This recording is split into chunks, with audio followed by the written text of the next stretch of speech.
time is valuable. Thanks for spending your morning with us. The Elias Macco Show on News Talk Radio, CJAD 800. Trudy Mason sitting in again on this lovely Friday morning in Montreal. 22 degrees. We're on our way. What was the high? Yeah, 25. Just a tiny titch of humidity. That is lovely in my opinion. I'm going to be going swimming this afternoon. That's not too bad for swimming. All right. Turning our attention now to some new funding announced for cannabis research. It comes 8 years after Canada legalized recreational cannabis, and the researchers are saying there's still major questions about how this substance may affect the brain, both the upsides and the downsides of it. So the federal government will be splitting $24 million among a group of 10 research teams across Canada.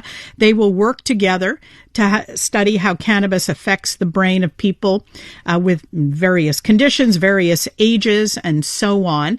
Telling us more now, Dr. Patricia Conrod, Scientific Director of the Canadian Institutes of Health Research's Institute of the Neurosciences, Mental Health and Addiction. Doctor, welcome to CJAD. Thank you. What prompted this federal push, do you think, to look more closely at the effects of cannabis on the brain?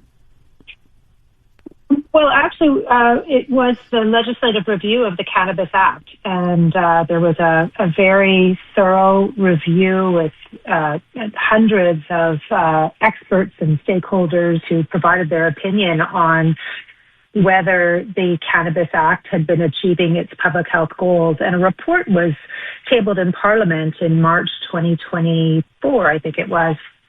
And in that report, a number of conclusions were drawn and recommendations were made, but there was also a number of knowledge gaps highlighted that, despite the fact that the legislation had brought about a number of benefits to society, there were also some concerning trends. And there were a lot of knowledge gaps about how new products were being developed, higher potency products, for example.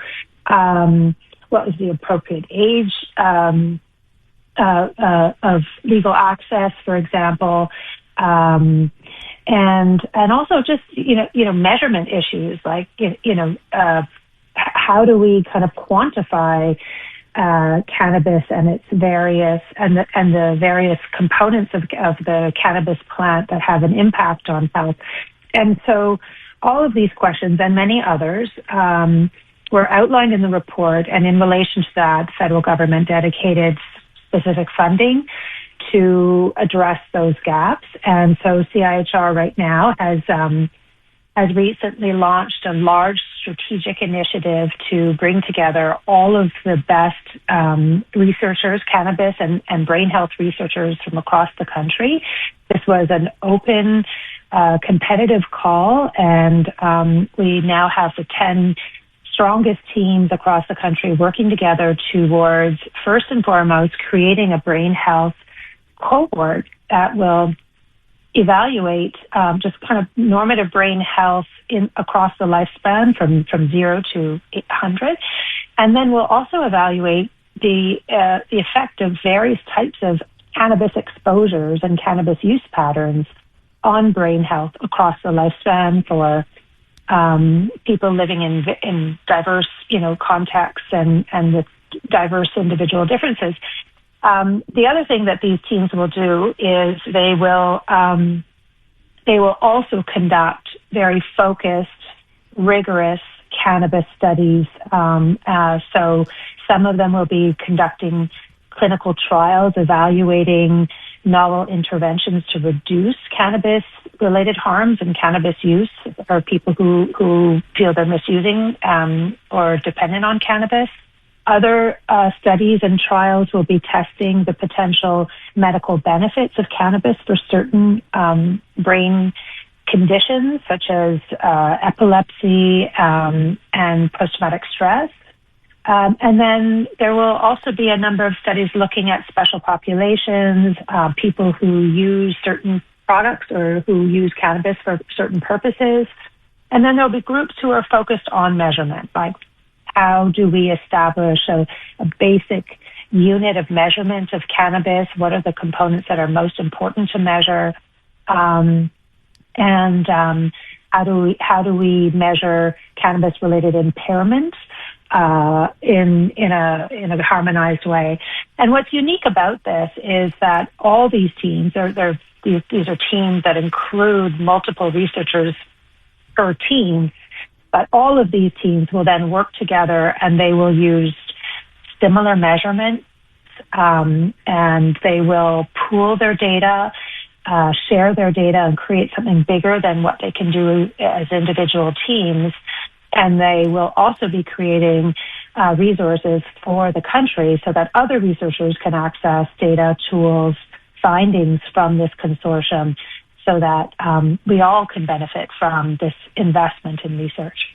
I note that with interest that you're going to be looking at the complete lifespan of the human here, because I think one of the surprises of legalization was how many seniors started using cannabis products for things like to cope with arthritis pain or to help them sleep if they felt they weren't sleeping well, or chronic pain, things like that. Absolutely. So that's a big knowledge gap currently, is to what extent does cannabis use interact with other aging relating processes to either bring benefits to people in the aging community, or to complicate medication or put them at greater risk. So this is the kind of work that needs to happen, and this consortium will be able to address that. But, upstream as well. So with legalization came an increase in accidental poisoning from cannabis for children, and we need to better understand that clinical syndrome, what the long-term impact of that is, how to reduce it, and help physicians and people in the emergency room better recognize it as it's presenting in the emergency room, and to have better guidance on how to treat it. Similarly, better guidance for women in childbearing years and who are breastfeeding on cannabis use during those years. So we need to better understand the impact on the developing fetus as well as the child. So, yeah, there are questions that are really critical and urgent that relate to the entire population. Dr. Patricia Conrod, I thank you for your time today. Thank you. Dr. Patricia Conrod is Scientific Director at the Canadian Institutes of Health Research's Institute of Neurosciences, Mental Health and Addiction. Coming up after our little break for traffic, we will talk about, we have a couple of stories here for you. One of them involves a lost engagement ring, and why you shouldn't always trust what you see on Facebook. That's coming up. The Elias Macco Show. News Talk Radio. CJAD 800. Couple of unusual stories on our radar this morning. I'm going to bring in Maxime Cadot, content producer of the Elias Macco Show, to tell us more. Trudy, everyone loves a good engagement proposal. True. You want people to live happily. You want couples to be happy with themselves. Heartwarming. It's heartwarming. Yeah. The classics maybe at a festival, at a music concert, or even on the beach. Well, our next story comes from Southampton, Ontario, where a couple decided to get engaged at the beach. And, things didn't exactly go to plan. There is a good end to the story, but let's hear from CTV's Alexandra Hollick with the story. This is the moment Sam Bagel Learner proposed to his girlfriend Eliana Reamer on a Southampton beach Monday. And they dropped the ring. And this is the moment they lost the engagement ring. I got up, I went to hug her, and her arm brushed up against my arm, and it was knocked to the ground.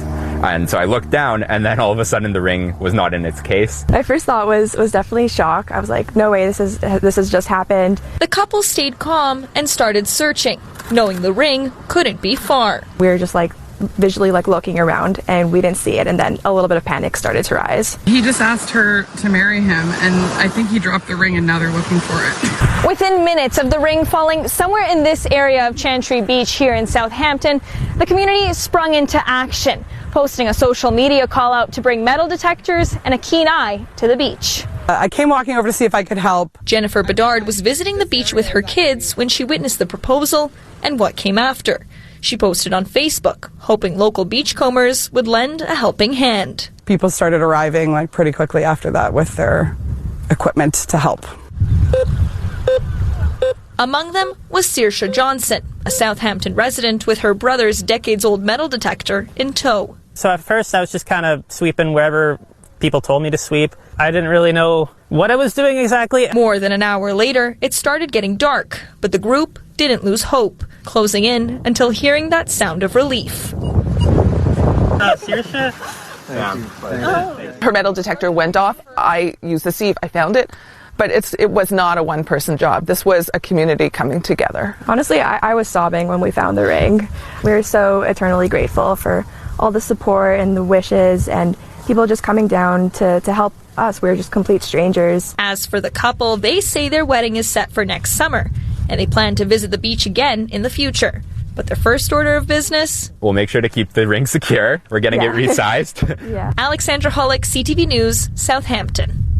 That is a fun story. And that is why the beach is not necessarily the best place to have and to go for an engagement. You know, I once saw, a couple of years ago, I saw a video of a guy in Hawaii who decided to propose to his girlfriend. They were both surfers, and he wanted to do it as they surfed. So he arranged with a pal to come out and videotape the whole thing. So I think the pal may have been on a jet ski, not sure, but was or maybe his own surfboard if he was a good surfer, and traveling alongside this couple who were surfing this wave.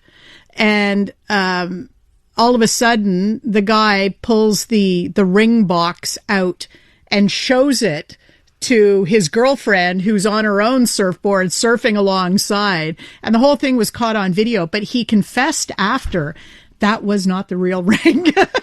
I wonder why. Yeah, he said that would have been crazy to take the real ring out onto a surfboard and try and engineer that and hope you don't drop the box or whatever. So it was a fake ring, but it was a real proposal. Granted, the fact that I assume it was probably in like one or two takes he was able to do that because it was all in one take. It was a whole surprise story, which is impressive to say the least, because you got to have some type of balance there on the surfboard, because one false move and you are going underwater 100%. The thing that struck me too about this whole thing is that the guy who was videoing it was on the other side of the woman.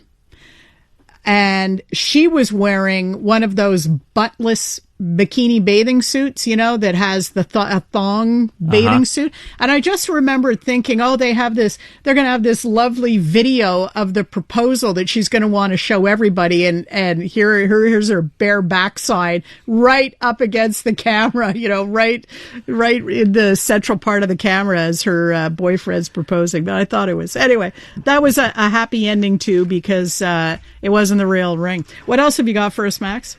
Well, we've been hearing about government rebates, especially with the tariffs and the inflation going on. So many people trying to take care and save as much money as they can.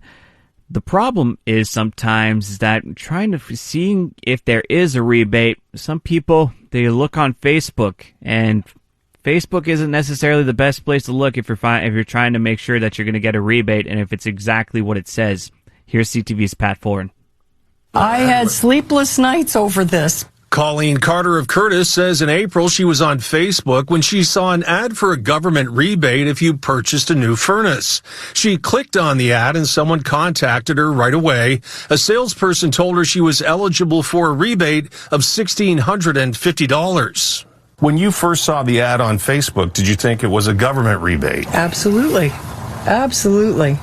100%. Carter agreed to have a furnace installed and signed a contract to pay $12,000 for it over the next 20 years. She became concerned when she noticed the rebate check was from the HVAC company and not the government.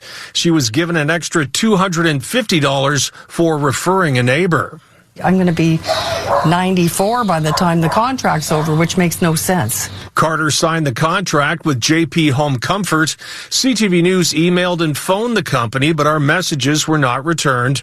Carter found out her agreement had been taken over by Finance It.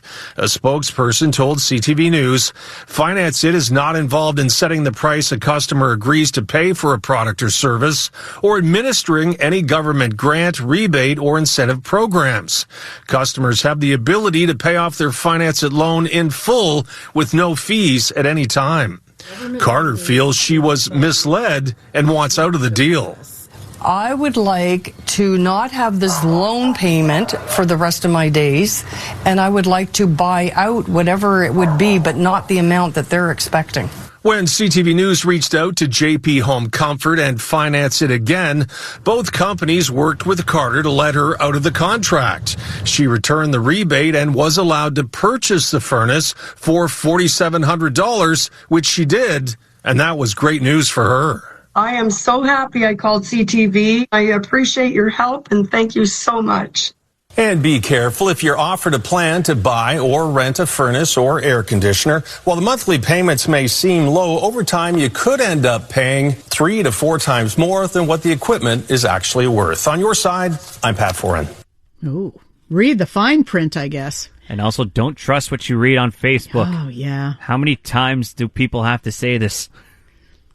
Yeah. You have to do your due diligence. You have to go away from Facebook and do some research and maybe go talk to the company directly and ask a lot of questions. It doesn't pay to trust that Facebook is vetting, if you know what I mean, because I have a feeling the Facebook is the place where I ordered I saw an ad for this lovely sweatshirt in a quilted pattern. It was advertised as a quilted sweatshirt. It was a beautiful design. I love quilting. I thought, oh, this is great.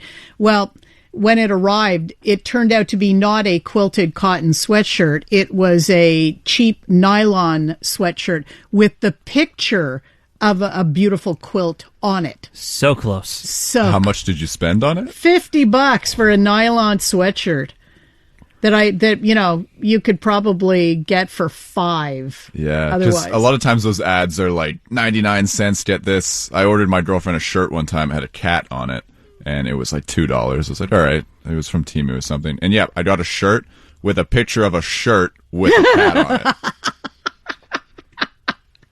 Now that's funny. It's better. I like it more. That's it. That is very good. Oh, our next story coming up after the 11:30 update from Dario is about an American band that wants to express solidarity with forest fire victims in Canada. And so this American band has released a new version, its own version of a Gordon Lightfoot tune. We'll listen to the tune. We'll talk to the band leader coming up. Missed something? Subscribe to the Elias Macco Show podcast to catch up. Available on iHeartRadio and wherever you get your podcasts. The band is called Dutchman. It's based in Delaware. This American band has decided it wants to help out wildfire victims here in Canada. And in a moment, I'll ask them why. Listen wherever, whenever, on your radio. Online at CJAD800.com. On your smart speaker. Playing CJAD. Or your phone. Through the iHeartRadio app. Where and when you need us. This is News Talk Radio. CJAD 800. Hey, I'm Ruby Carr, the host of the podcast Encore. Check out our brand new episodes featuring music from the show that everyone is reheating as we speak. Heated Rivalry. Join me as I go behind the songs that brought Shane and Elia together. I'll tell you the stories of Feist, My Moon, My Man, Wolf Parade's I'll Believe in Anything, and Tattoo's All the Things She Said, and how they all became a part of this global phenomenon. Stream Encore on iHeartRadio, Crave, or wherever you get your podcasts. Joining me now is the band leader for Dutchman to explain why. Connor Johnson, thanks for joining us on CJAD.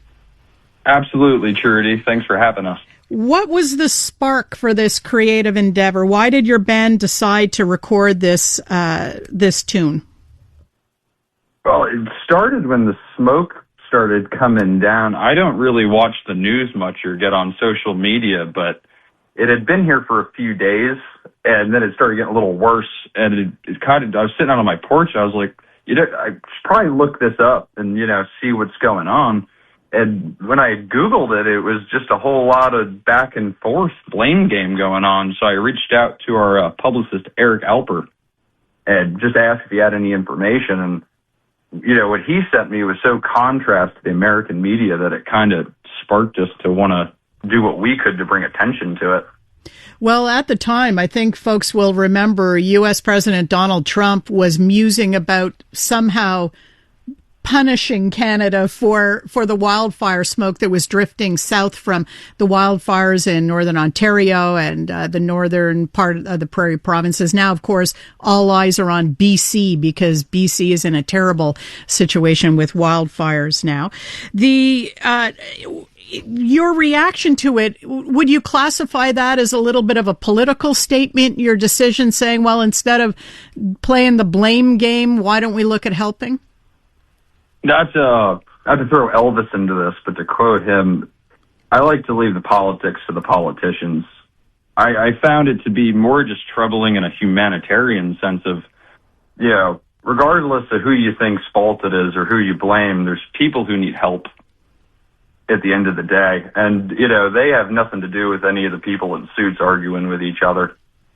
By the way, folks, Delaware, in case you're wondering, is kind of hugged by New Jersey. It's on the U.S. Eastern Seaboard, if you're wondering how far south that smoke was drifting. And we understand it went even further than that, too. So tell us then how you proceeded. Was the band on board? Did you have to do a little bit of arm twisting to get the band on board? Absolutely not. They were thrilled is probably the wrong word to get involved, but they were really happy that we even had an outlet to do anything. From the moment I had talked to Eric to the moment that it was all set up, I think it was about an hour and a half. Oh. So they were very quick to jump on board. And then you chose the song. Why Gordon Lightfoot, Summer Side of Life? As a musical dork, I could go into 100 reasons why I would pick Gordon Lightfoot. He, to me, is a Canadian national treasure, number one. But we had two songs in mind. We originally were thinking about doing Share the Land by the Guess Who, which we thought would have been very appropriate for the cause. But then we decided Summer Side of Life. We feel Gordon Lightfoot really touches a poignant note, with bringing people together, because no matter who you are and where you are, Gordon Lightfoot is just good. Is this the type of music that Dutchman usually performs? Yeah, I would say we try to pride ourselves on kind of doing a little bit of everything, within reason of our 70s sounds. We have some songs that are a little heavier and some songs that are more acoustic, country driven. So this really did kind of land in our perfect little pocket of playability and sound. I thought it was interesting that when you went into studio with the band to record this, you decided to use vintage instruments as well to harken back to those Gordon Lightfoot years. Yes, ma'am. We used a 1967 Gibson B45 12-string, which looks very identical to the one on the Sundown cover. We got very lucky. A store had it local, and I'd been kind of eyeing it up for a while, but this was a very good excuse to get it to record this. And how did the recording go? Did it seem to just kind of all naturally come together for the band, or was it a struggle to get a version down that you felt did the song justice? It's funny you ask, because it was more in the planning stage. It took longer in the planning stage than it did to actually get the finished product, because we talked about maybe recording it like the original recording with the full band. But then I am a huge fan of Gordon's live performances, especially in the early 70s when he just had his three-piece band. And we had just watched live from the BBC 1972. And he does Summer Side of Life. He opens the show with it. And I said, we should do it like that. And it actually came about in about 2 takes. So probably about 15 minutes total to record it. Whoa, that is fast. After how much rehearsal? Me being the dork that I am on vacation, I just play Gordon Lightfoot songs to entertain myself. So I actually had it down pretty good. Garrett put a good sweat on, though, learning Rick Haynes's bass parts. And what about fast in a hurry? What about the vocals? Is Gordon Lightfoot someone who it's easy to kind of get into the feel of vocally?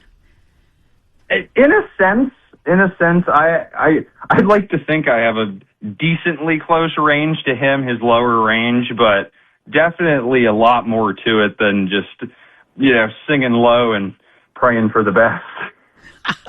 All right, Connor, tell us how the release of your version of Gordon Lightfoot's Summer Side of Life will benefit wildfire victims in Canada. How have you arranged that?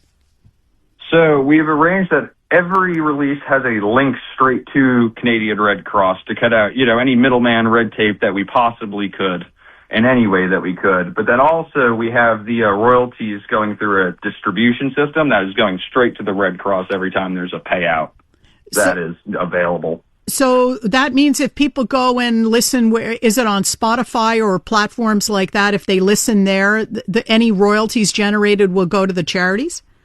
Yes, ma'am. Every stream on Spotify, every purchase on iTunes, every major streaming platform that I guess both Canada and the U.S. share, as well as most countries around the world. And is there a video associated with your version of this song?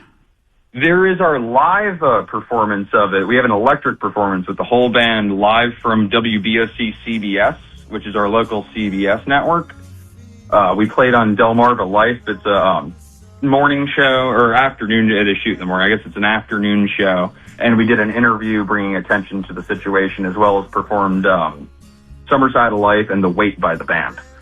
Well, Connor, I have to say, it warmed my heart to think about what you and Dutchman did for us here in Canada, for the Canadians who are suffering displacement and loss because of the wildfires. And I can only say thank you very much.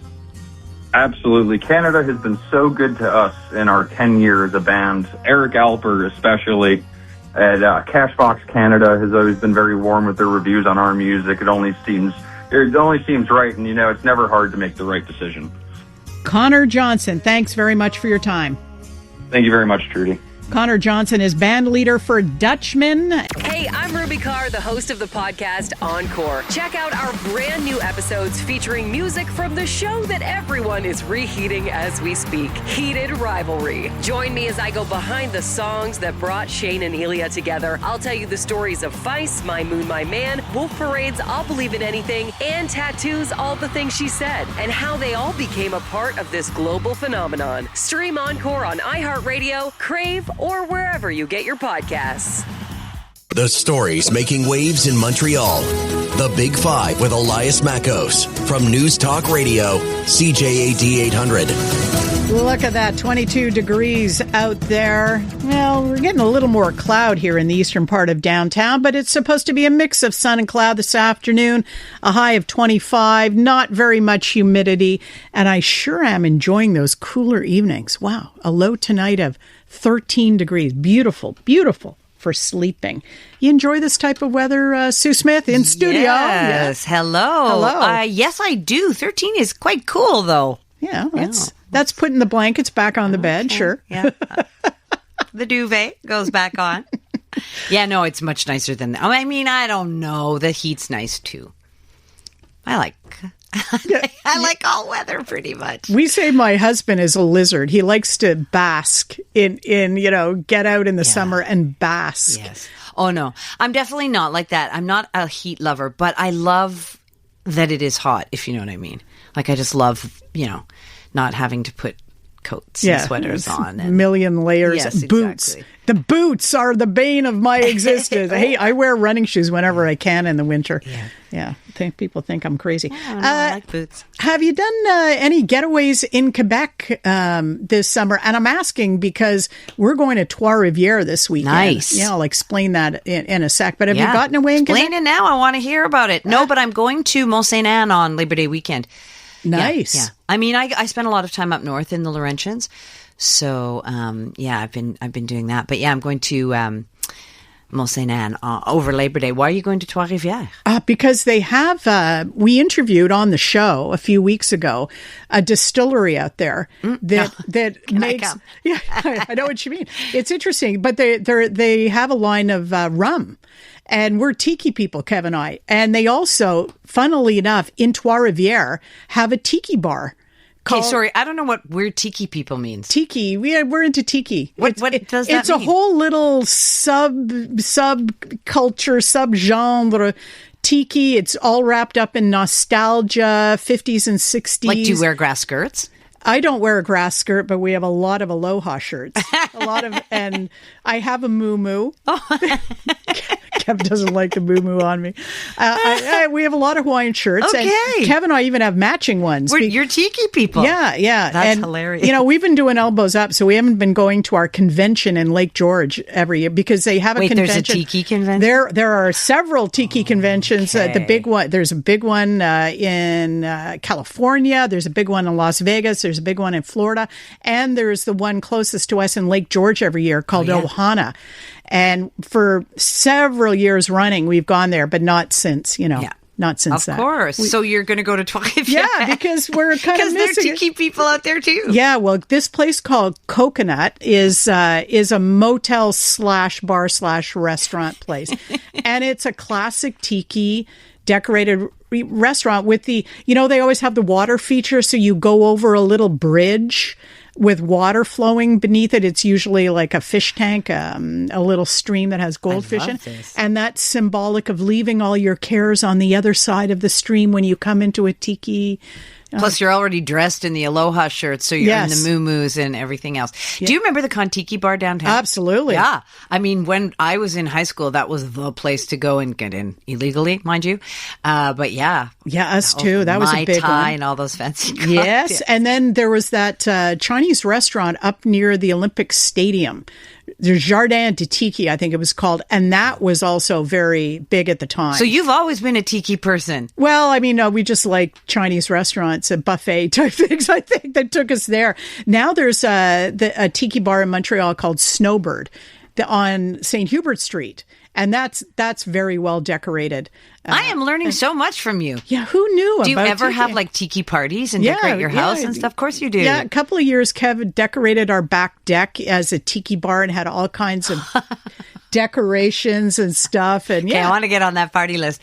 So then the question is, what? So you're going for the rum? We're going for the distillery is rum, tour. Right? Yeah, most Tiki drinks emphasize rum. There are some that have gin in them and others, but a lot of Tiki drinks have rum in them. And this place, they tour you around the distillery and they give you a little talk and there's a little tasting and stuff.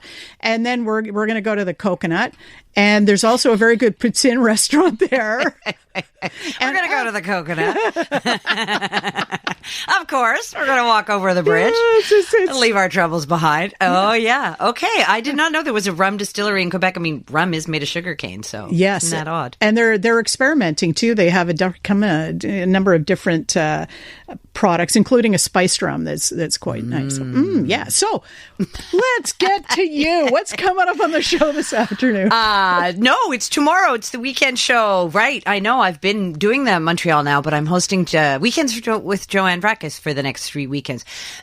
Excuse me. And I'm actually going to be talking to a sailor who is in the adapted sailing race that's going on tomorrow on Lac St. Louis. So he has muscular dystrophy. And so they've adapted a boat for him.